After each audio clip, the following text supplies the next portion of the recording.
চাবিটা কার কাছে আছে? বললাম প্রমাণ আমাদের সিকিউরিটি কার কাছে আছে? চাবিটা আমাকে দিয়ে যাও, তাড়াতাড়ি গেটটা খোলো।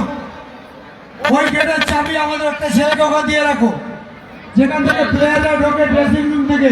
ওই চাবিটা কার কাছে? চাবিটা নিয়ে আসুন তাড়াতাড়ি।